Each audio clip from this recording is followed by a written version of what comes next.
mais wax na ba revenir at ci niñ ko joxee avion bi ci baal gi mu ko baal waaye yëg ne am na manigance yoo xamante ni mi ngi am ci suuf. Ça a choqué plus d'un quand même parce que Macky Sall bi mu fiy jóge am na lu mu waxoon pare na fi ba pare bi muy dem moo organiser cérémonie bi ñuy installer le président comment ça se fait ñu mën a tamit nangu moom mu génn réew mi ba noppi di manigancer ay mbir contre ce régime ban sens la doon am. xam nga ñun dañ ci am information yu leer. Ah bon? Président Diomaye du waxantu Ousmane Sonko boo xoon sax ci lay gën a grave. Diomaye sax am na retenu. Senghor bi muy dem. ba ci Abdou Diouf. Abdou Diouf di dem ak Ablaye Wade gis nga ni mu demee. oui.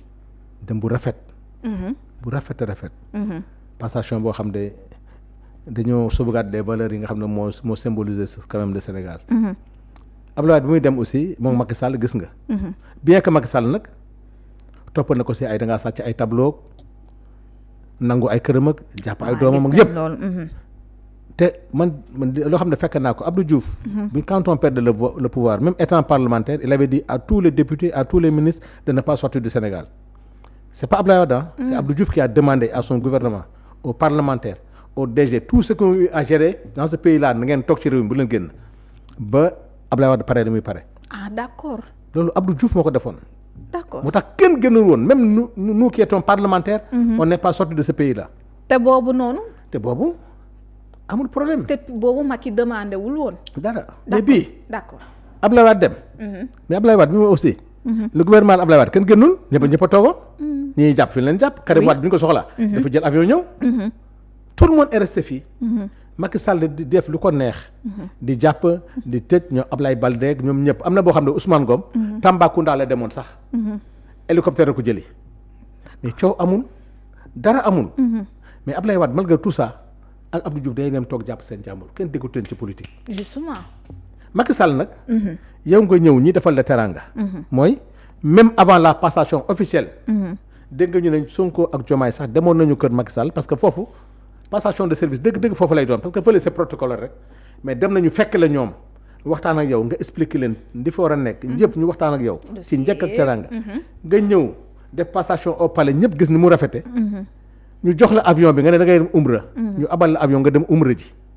waaw ba ñaanal réew mi. ñaanal réew mi. oui jóge fa dem Maroc toog au lieu nga toog jàpp sa njàmbur di jël ay chroniqueurs di jël ay journalistes monter leen attaquer sax la gestion du pays y a pas de problème. gis nga bu ñu attaqué woon le programme gouvernemental mais c'est normal bu ko neexee mais du dugg sur fondement de la nation sénégalaise le fondement boo gisee Diomaye mer mooy Macky li ñuy wax ci affaire xeet moom la. ah bon oui Macky Sall moo nekk derrière li ñuy wax ci FDS yi. waaw ñoom la parce que c'est lui le responsable du parti. moo yebal ay nit à l'Assemblée moo yebal ay chroniqueurs ñuy ñëw di wax mooy seen responsable. am na loo xam ne ce débat bu amee fii. Macky kenn wax ko dara Macky li ñu ko laaj. mooy la gestion que la réduction des comptes kooku c'est normal. mais moom ay nitam mu jiite leen. nekk fële di wax parce que il a parlé à 3 fois wax na. waaw wax na 3 fois te yëpp ay caaxaan lay wax. ñi wax yëpp Macky Sall moo lay yónni. chroniqueurs yi ngay dégg fii. ak yenn responsable de médias yi. yi may bañ a tudd seen tur fii ñu yenn histoire xale yi tudd. xale yi utal leen ay tur. te loolu sax nga may ma rek quoi maa ngi masawu. la démission de Fatou Abdou c'est pas normal. waaw Fatou Abdou Ndiaye la démission. non mënul non xam nga. Aïda Mbène mun nga nekk ci fii. doo jël position radicale mais des fois il peut arriver.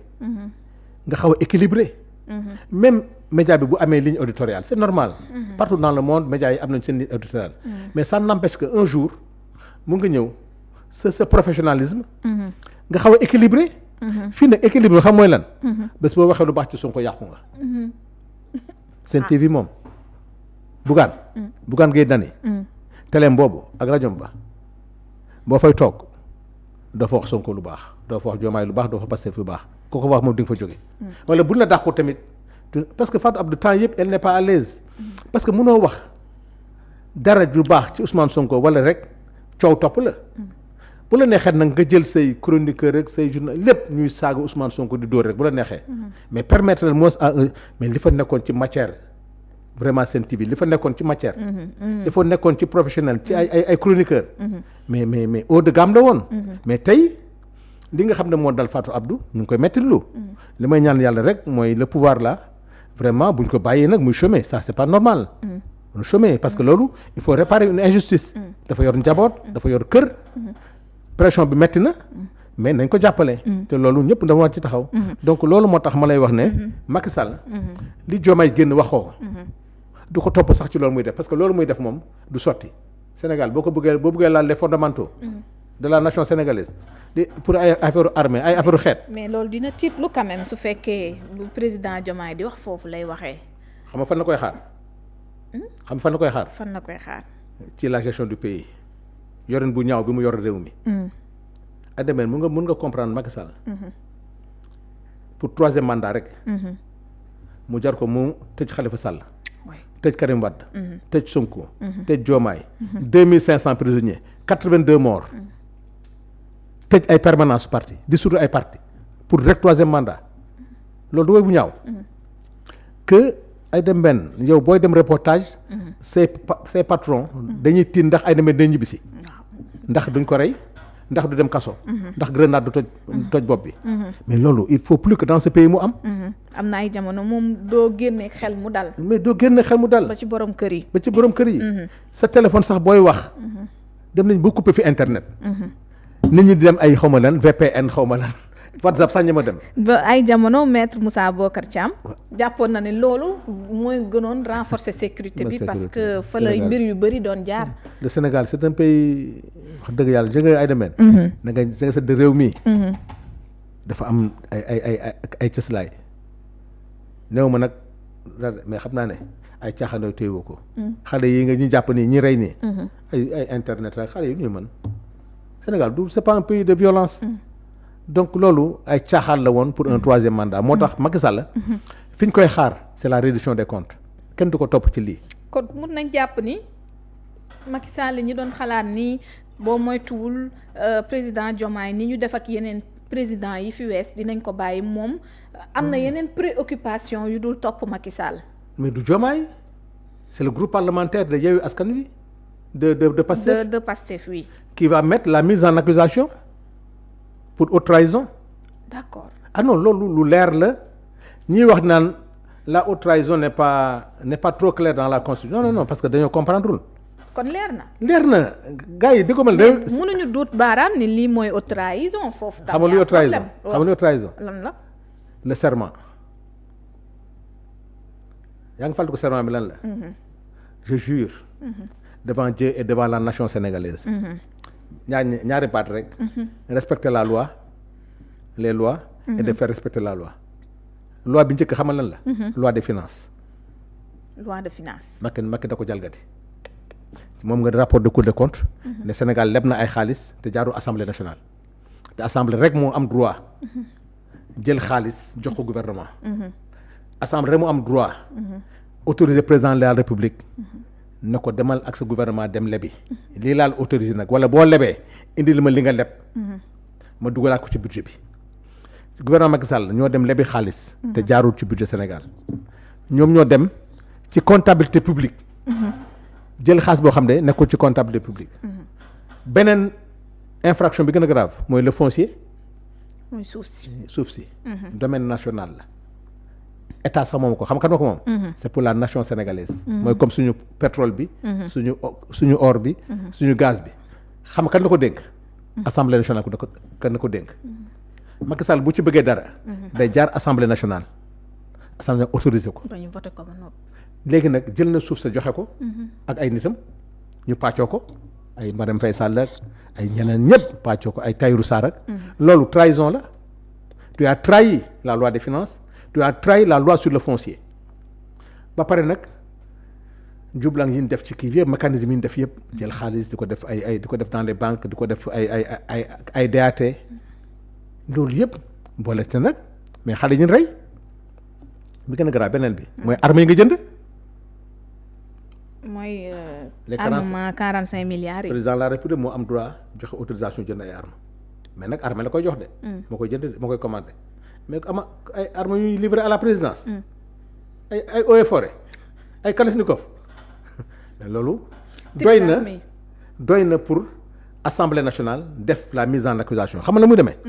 L'Assemblée va faire la mise en accusation suivant yi ma la wax nii yëpp ay faits yu ñuy dajale bu ñu ko defee nag def ko haute cour de justice dañ koy jébbal la commission bi nga xam ne mooy saytu yooyu la commission bi nga xam ne ay magistrats il y a 9 magistrats la commission d'instruction on l'appelle la commission d'instruction bi nag ay juge la benn politicien ne ko ñoom ñooy xool nag ñun Assemblée nationale mise en accusation bi est-ce qu'elle est pertinente est-ce qu'elle est fondée si c'est fondé nag procédure bi commencé ñu woo ko envoyé convocation mu ñëw su bañee ñu déglu ko su ko bañee déglu bu ñëwee ba condamné ko nag mooy nag coopération bi ñu def ak marocains yi bu ñu ko condamné nag léegi kam dem jëli ko mais man li ma doon ñaan rek du ñu egg foofu Macky Sall bu ñu ko woowee rek na ñëw wuy si.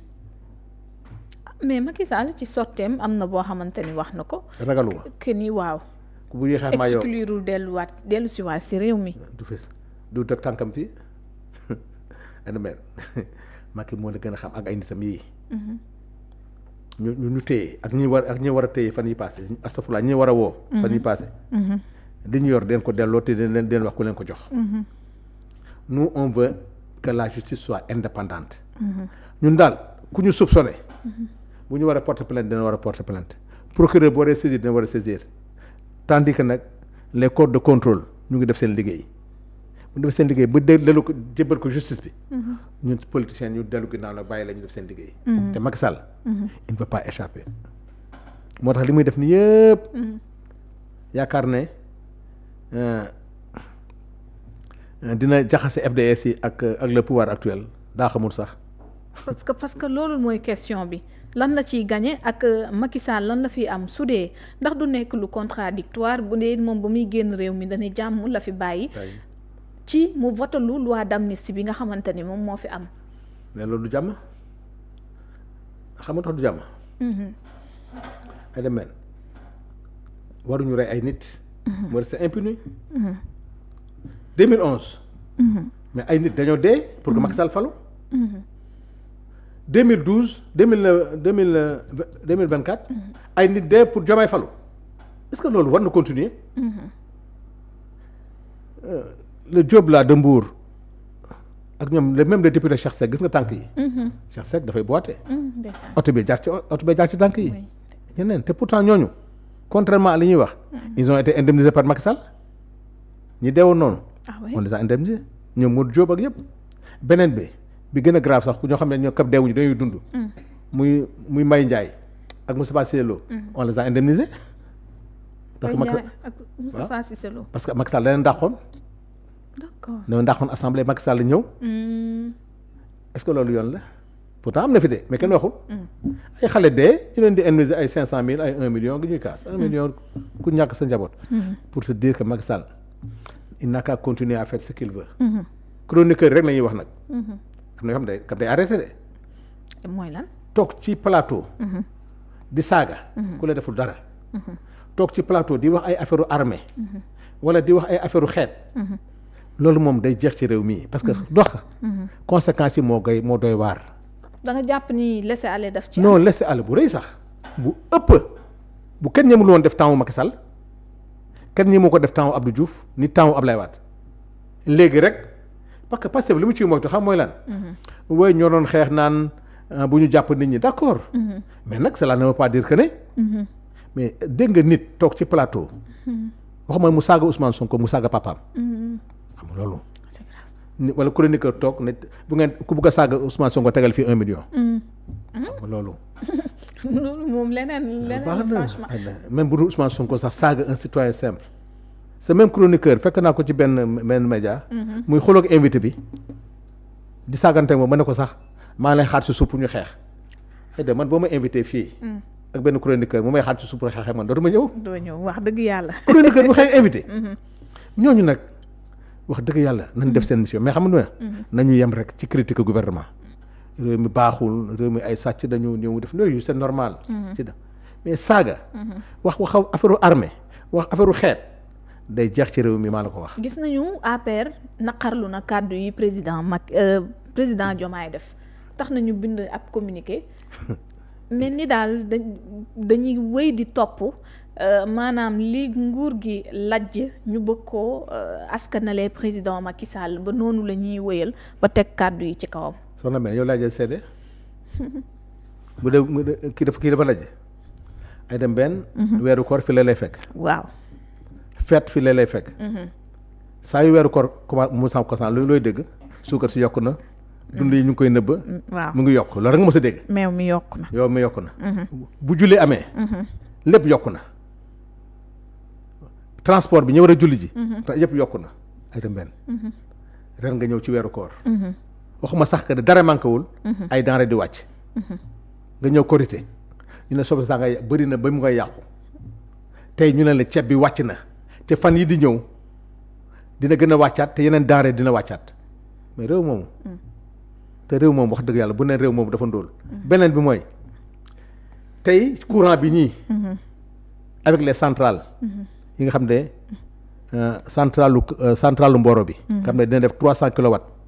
centrale Cap des Biches bi dina def 300 kilowatts. ak Yaakaar Teranga.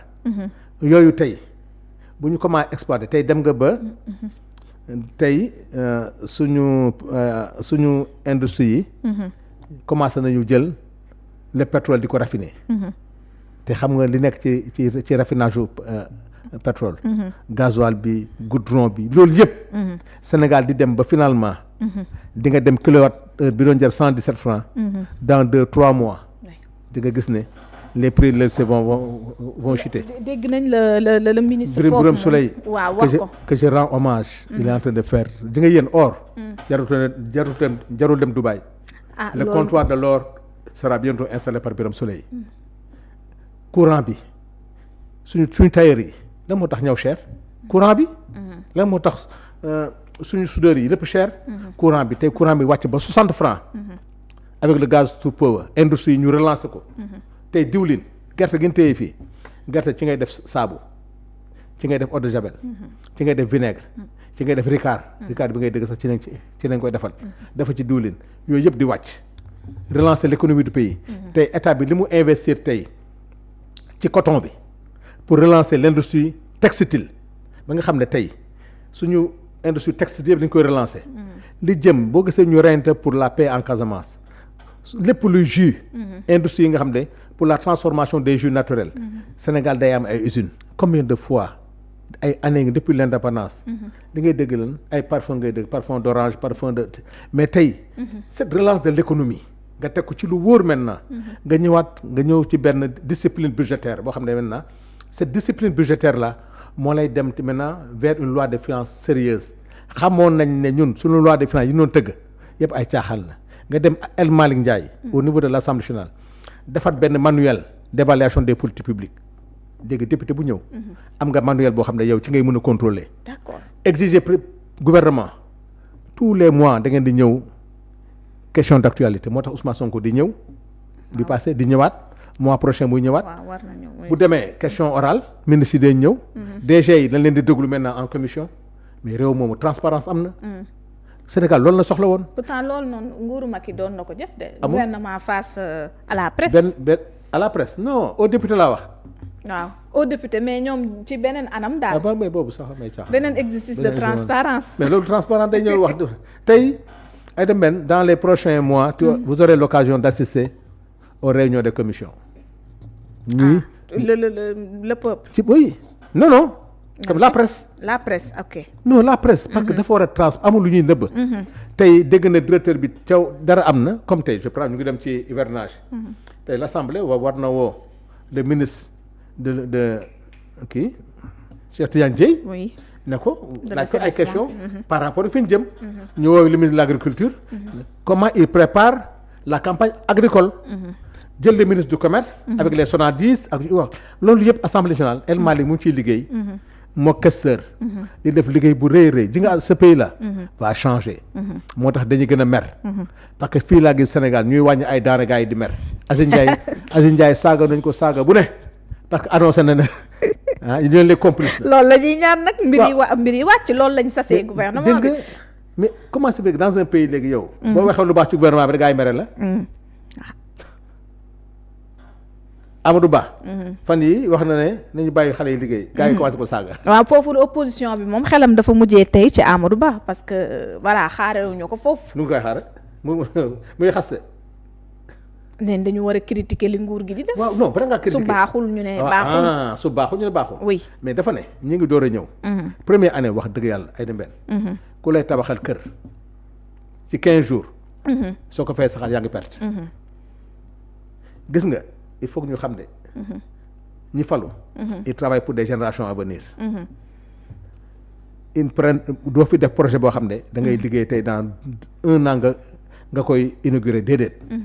il faut étudier tous les projets. rien que la relance de l'industrie sénégalaise rek. doy na programme. emploi production koy def autosuffisance alimentaire gis nga wàññi ceeb bi yëpp. c'est conjoncturel ah. fi ñu jëm ak wàññi ceeb bi wàññi denrée yi mooy ce qui est structurel moo naan l'autosuffisance alimentaire. fexe ba li ñuy am ci suuf. ak ndox mi ñuy am fexe ba ñuy bay noor di bay nawet. Sénégal li ñuy dundee. 1,2 à 1,3 de tonnes le Sénégal di importer. foo mën a jël subvention boobu mënoo ko. te mënoo subventionné doo xam koy subventionné. état bi ne nag loolu maintenant tout ce qui est maintenant structurel. mooy la deuxième kii bi ñuy def compagnie bi industrie bi ñuy def par rapport au sucre waxtaan ci ak Mimran. textile bi ma la wax. huile yi ma la ci wax. ak les nouvelles technologies. les métiers li nga xam ne léegi les nouveaux métiers.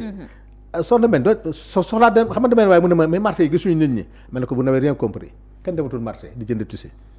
gaa ñaa ngi jaay tissu yi ci biir kër yi. livraison yi. waaw moo tax marché yi gisoon nit ñi. parce que xamuñu ne les jeunes sont en avance. bu njëkk ba da nga daa dem marché di yenu. yi ngay gis yëpp moto yi ngay gis yëpp loo ci gis. kër yi ngay toog. di jaay di waxtaan di def li ngay def. moo tax avec ces nouvelles technologies. le transport. je rends hommage à El Malick Ndiaye heureusement que son successeur Diémé. Yankoba le renouvellement du parc automobile. fii nañ koy usine de montage yi fii lay nekk. les centres de formation fii lay nekk. dootoo gisati kuy dawal oto transport public. di sol ay check down nag ay yëre yu salté. ils seront habillés en tenue traditionnelle comme nii. apprenti dootu taxaw ci marché pied. ñu changer mbir yi. donc boo amee gouvernement buy noonu di liggéey. amatoo pexe benn pexe rek nga am na gaa yi génn xeex ak armée bi ce qui est malheureux pour ñoom. léegi moo tax ma lay interpeller si leneen. parce que boo xoolee wax ji li muy bëri yëpp président Diomaye wax na ba wax si sa relation dellu siwaat feddaliwaat défendre Ousmane Sonko ba ne moom bu sañoon dafay doolelaat ki nga xamante ni moo di premier ministre am ndax jàpp na ni li mu yor ba tey dafa ndaw donte